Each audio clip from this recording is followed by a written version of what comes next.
Hi friends, welcome to my channel Learn English from Professor.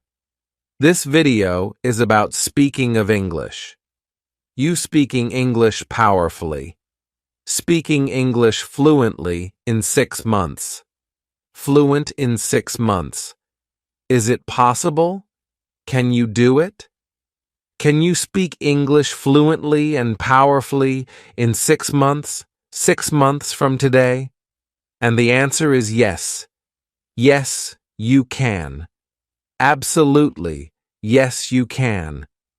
Let's talk about what this means, to be fluent and how to do it. First, let's just talk about this word fluent. Fluent in 6 months. Fluent. What does this word fluent mean? Fluent. Well, fluent has the same root as the word fluid. Fluid means flowing or moving like water, okay? Water-like movement, right? So if you think of water, think of a river or a stream. How does it move? Right, it moves book. That's why I use the name Learn English from Professor.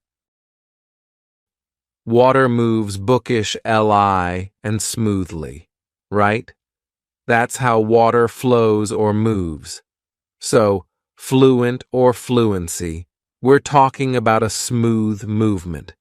Now, if we're talking about English, what are we talking about? It's the smooth movement of words, of phrases, of sentences, of the language. It means you speak in a way that's fairly bookish and smooth. The opposite of fluent would be to speak like this and right. That's the opposite of fluent. It means the words are not coming out smoothly, they're not coming out easily, they're not coming out naturally, right? That's not fluent. So we're talking specifically about speaking. When we say fluent or fluency, we're talking about speaking and how the words come out. That's the meaning of fluency. That is the real meaning of fluency. Flowing like water. I often try to use the phrase powerful, powerfully speak, speak powerfully. So again, you're confident when you speak. The words come out fairly easily. They flow out. This does not mean, let's talk about what fluency does not mean. It does not mean perfection, right? If you're fluent, you're conversationally fluent. It means you're fluent when you have a normal conversation. You're not perfect. You're not perfect. You will make mistakes. You'll make grammar mistakes. You might make some pronunciation mistakes. Hey, I make mistakes sometimes still. So, you're gonna make mistakes. It's not perfection. Number 2, fluency does not mean like a native speaker, okay? So when you speak fluently, it does not mean you speak at the same level as I do. I learned English from when I was a baby, so it does not mean like a native speaker.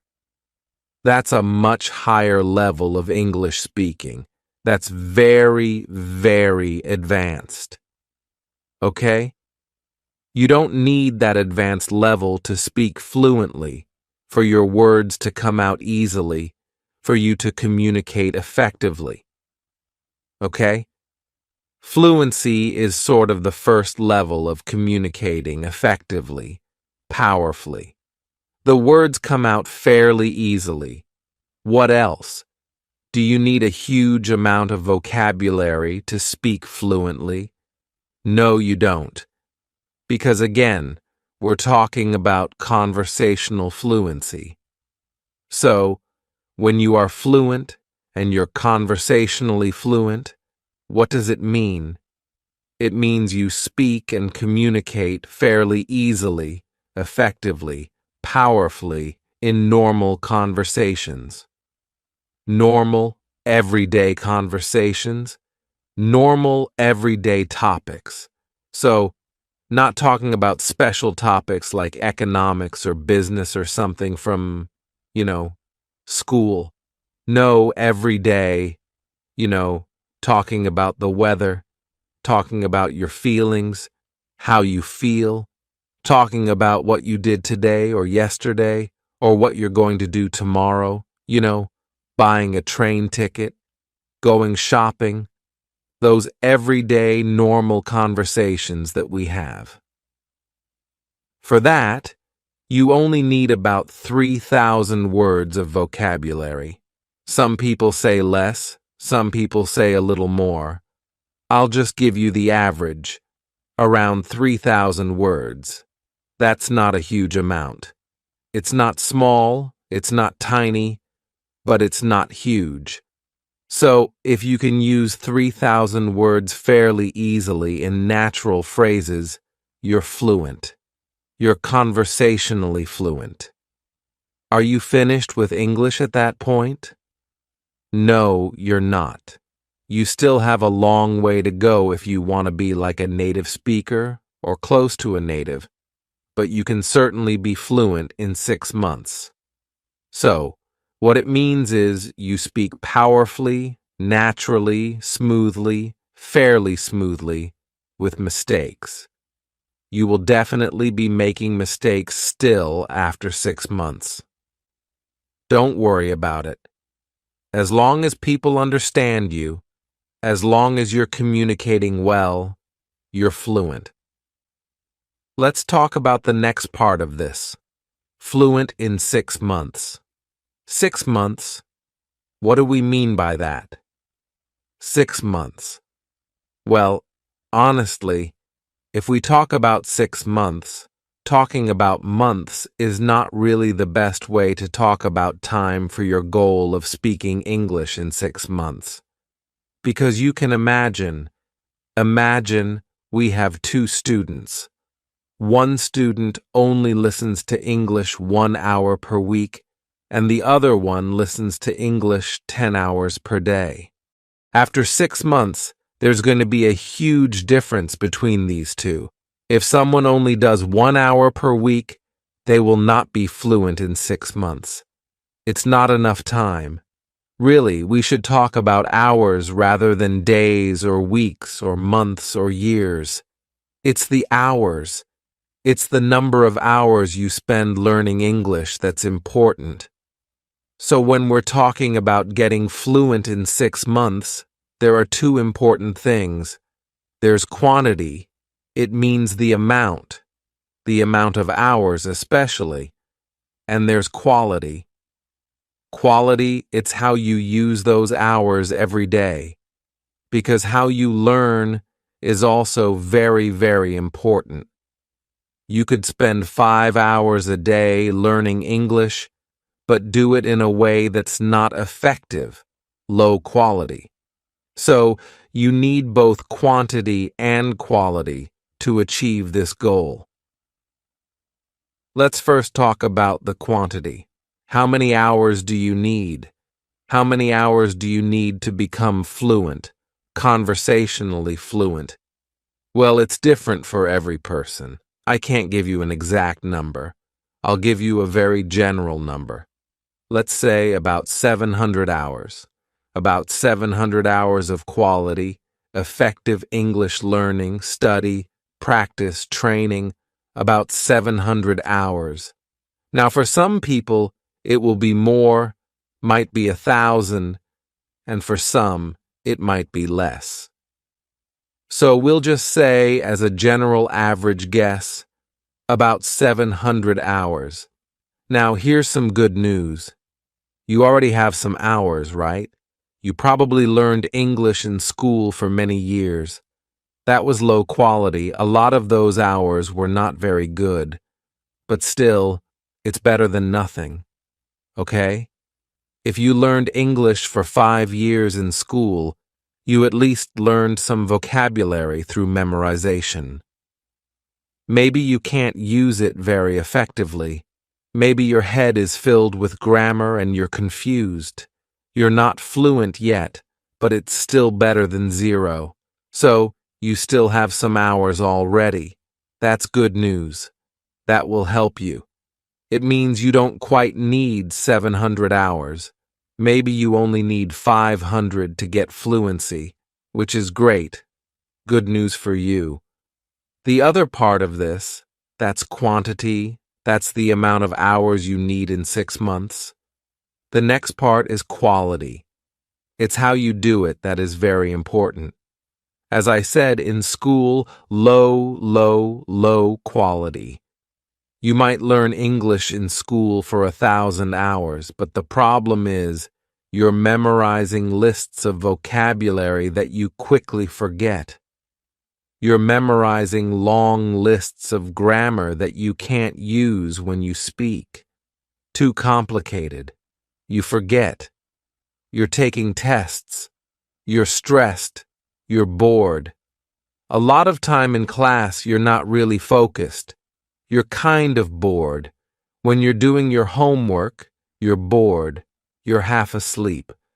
So you might have 1,000 hours in school, but it does not really equal 1,000 quality hours. Maybe it only equals about 100 hours, really, because it's so low quality. So you want to get the highest quality from every minute, from every hour that you learn English. That is what the English Stories world system does. So what do I mean by quality? Number one, power, right?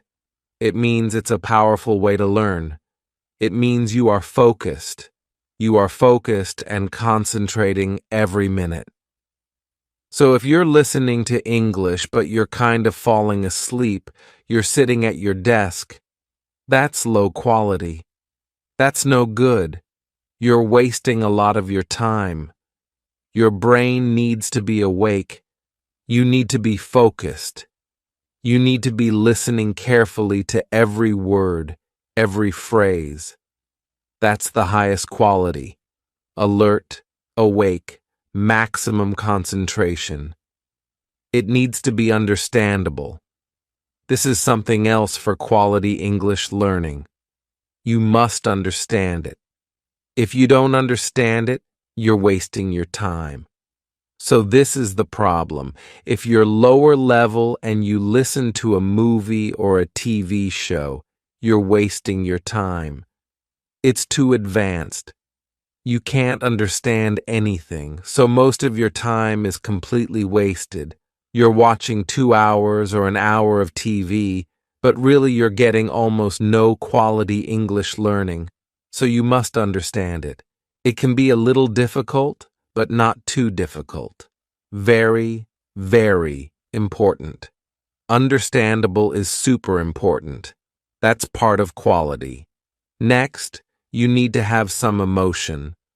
Positive, even negative sometimes, but especially strong positive emotions will help you learn much faster.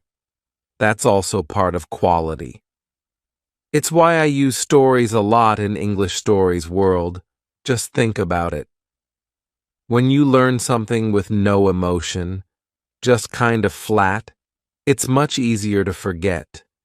But if you learn something with excitement or energy or passion, or sometimes even fear or humor, laughter, you are more likely to remember it and to remember it for a long time. So it needs to be emotional and energetic. Emotion and energy go together. So again, a low energy, low quality way to study English is to sit at your desk, listening or just reading a textbook, right? It's low energy. Your mind starts to go to sleep. You're wasting a lot of your time. But if you're up, if you're moving, if your heart's, beating, you got energy going through your body, you're feeling good, you're smiling, you're awake, your brain wakes up. Everything is much more effective. Everything you do, you will remember better. You will learn faster. This is so important. You need the highest quality time to achieve this goal. I'll give you a quick example of this. Let's say you're trying to learn the verb to cuddle. To cuddle. That's a nice little word. To cuddle. Now, the low-quality way, the school way, the normal way to learn to cuddle would be to look in the dictionary for the verb to cuddle and to write down the meaning and then to memorize it. To cuddle, to cuddle, to cuddle is repeated a lot, right? It's boring. So it's probably going to be low energy. There's no emotion. You're just trying to memorize it. And then you probably have a list of a lot more words you're also trying to memorize. So when you get to the end of the list, you've forgotten the first one. You forgot cuddle. And then you have to go back and try it again and again and again. It's boring. It's ineffective. You waste a lot of time. What does it mean, by the way, to cuddle? To cuddle means to be affectionate, like to hug and kind of rub with someone. It has a romantic idea. Okay, so it's not really sexual, but it can be. If you have a girlfriend or boyfriend, they like to cuddle, right? They're always touching and hugging and rubbing against each other. But you can also do it. You know, children like to cuddle. So if you have a child, you can cuddle and hug them and, oh, it feels so good. Or even with a dog, a puppy, right? A puppy you can play around with, you hug him. And maybe kiss, not like super romantic kissing, but, you know, kiss him on the head. And again, it's more of this action of rubbing and holding and hugging, to cuddle. So you've got the one way, the old way to learn it. You just try to memorize it, to hug affectionately. Now, imagine a different way of learning this word. Imagine that a super sexy hot guy or girl, whichever you prefer, comes up to you and you think, ah, this person is so amazing, so attractive. I love them so much. I want them. Oh, and they come up to you and they say, let's cuddle, let's cuddle. Oh, and then they hug you and you start rubbing against each other and holding each other, and they're whispering the word in your ear. Oh, it feels so good to cuddle with you.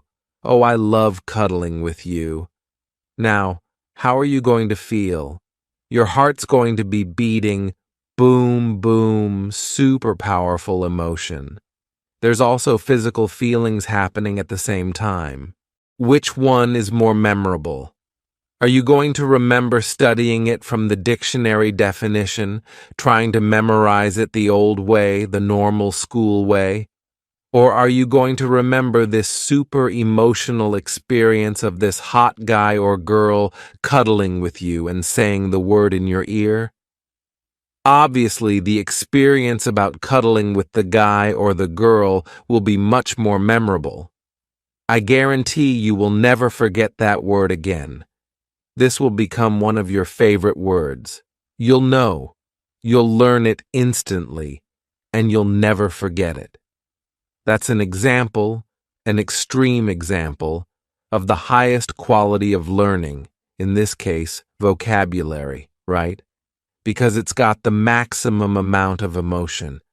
Now, of course, normally day to day, it's hard to achieve that super high level of emotion. I wish we could. It's hard to. But still, we can get much more emotion if we learn vocabulary and learn phrases and even grammar using stories, using physical movement. All the things we do in Lean English from Professor are designed to bring the emotion higher, bring the energy higher, so that you remember everything much faster and longer. That's how we get faster, more powerful results, because the quality is so much higher with Lean English from Professor. Let's talk about another example. I want you to train like a champion. Imagine that English Instead of like a subject you study in school, imagine it's more like a sport. It's an activity that you're training for like you would for a sport, right? To be a champion. You're going to be a champion English speaker. You are a champion English speaker. How would you train like a champion? I do jiu-jitsu, Brazilian jiu-jitsu. It's my hobby. So let's imagine two jiu-jitsu fighters, two jiu-jitsu students, okay? One is just a normal person like me, like most people who learn jiu-jitsu, and the other one is Andre Galvao, who is a world champion. Let's look at the difference in quality, how they train, and quantity. How do they train jiu-jitsu, and how do they get results? What are the results? How are they different? What's different about a champion and a normal person?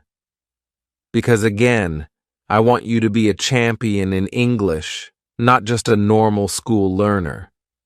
A normal person for jiu-jitsu usually goes to class 2 or 3 times per week. 2 or 3 times a week is the kind of normal, average jiu-jitsu learner, and that's what I do. Most of the people I know train 2 to 3 times per week.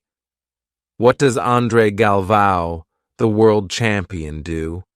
He trains twice per day, maybe more. 2 times per day, that's 14 times per week instead of 2 or 3.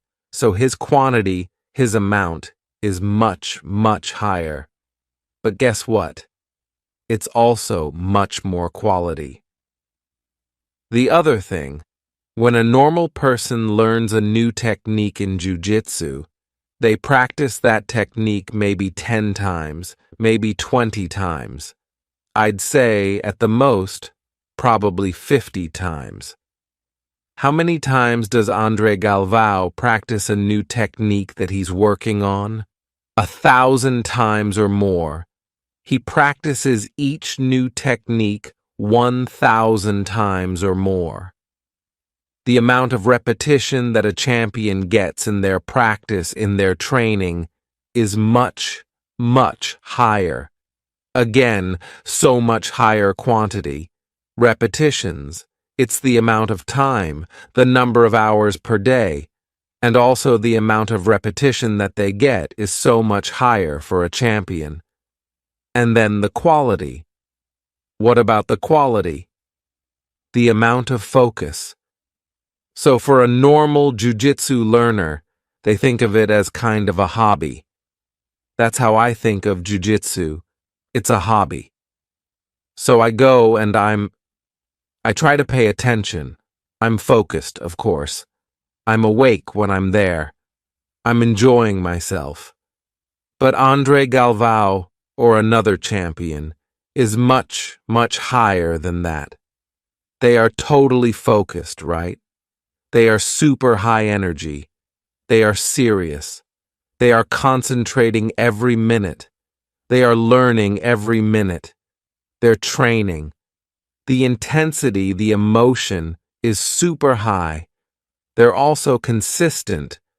Normal people who are learning something like jiu-jitsu or any sport as a hobby, some days you feel good and you try really hard, and some days maybe you're a little tired, a little lazy, you don't try your best, and it's kind of up and down. Day to day, it's different. A champion like Andre Galvao, every moment, every day, every training, it's 100% effort all the time, 100% energy all the time, 100% passion and emotion all the time. Every minute, every hour, every week, every month of training. The emotional quality, the energy, is so much higher than just regular normal people. And of course, what's the result? Andre Galvao, super fast improvement world champion. Normal people, still improving, but slow improvement. I'm getting a little better at jiu-jitsu, but it's very slow. Most people, they improve, but slowly. Nothing like a champion. Normal people will never become world champions. We can learn from this example because we see this in all sports, in all different skill areas. This same idea of quantity and quality. And quality, that's what determines the amount of success you have, how powerful your results are, and how fast your improvement is. So I want you to be a powerful champion. I want you to be the Andre Galvao of English learning. You can be a champion English speaker. You can speak English powerfully and fluently in 6 months. 6 months from now, you can do it. You will do it when you use the Lean English from Professor system. The highest quantity you can get, and of course, most importantly, the highest quality every single time you listen to English, learn English, and train with English. Quality, quality, quality. That's what Lean English from Professor is about. Now, another important point. Don't let anyone else tell you that you cannot do this. Don't let anyone else tell you you can't do anything in life. Not just about English, anything. There are always people out there who will tell you, you can't do it. It can't be done. You can't be fluent in 6 months. You can't make a lot of money. You can't start your own business. You can't. Right? There's always these negative people in life, I promise you. Anytime you try to do something amazing, anytime you try to succeed, anytime you push yourself, there will be people telling you, you can't do it. There will be people trying to make you feel weaker. I don't know if it's jealousy. I don't know if they're disappointed in their own life. I don't know why they do it, but they do. There are just a lot of negative people in the world who will criticize you, who will tell you, you can't do it, you shouldn't do it, all the time. Don't listen to these people. Champions do not listen to negative people. Champions just ignore those people. See, my job is the opposite. I always call myself an English coach, not a teacher. I think teachers are too negative. I just don't like the word teacher. Coach, right? A coach. My job is to be your coach. And as your coach, I want to destroy doubt. I want to destroy weakness, okay? I want to build your power. I want to build and increase your confidence. I want you to believe in yourself. I want you to dream bigger. I want you to dream more powerfully. I want you to believe that you can do it, that you will do it, whatever you want in life. Certainly English, but anything else that you want in your life, you can do it. It is possible. You can be powerful in your life. You can speak English powerfully. You can be fluent in 6 months. You can eventually become like a native speaker if that's what you want. You can do it. You do have the power. Trust yourself. Don't listen to all the people who say, no, no, no, you can't, no, you can, and you will. Will it always be easy? Number. But you're strong. You will find the strength. You will find the power. You can, and you will be a champion. Just believe in yourself. That is my message to you. Think like a champion. Act like a champion. Train like a champion with English, and you will speak English powerfully and fluently in 6 months. Maybe less, maybe more. It's your decision. You can, and you will do it. Be a champion and trust yourself. And go to Lean English from Professor Channel and practice every day. See you next time.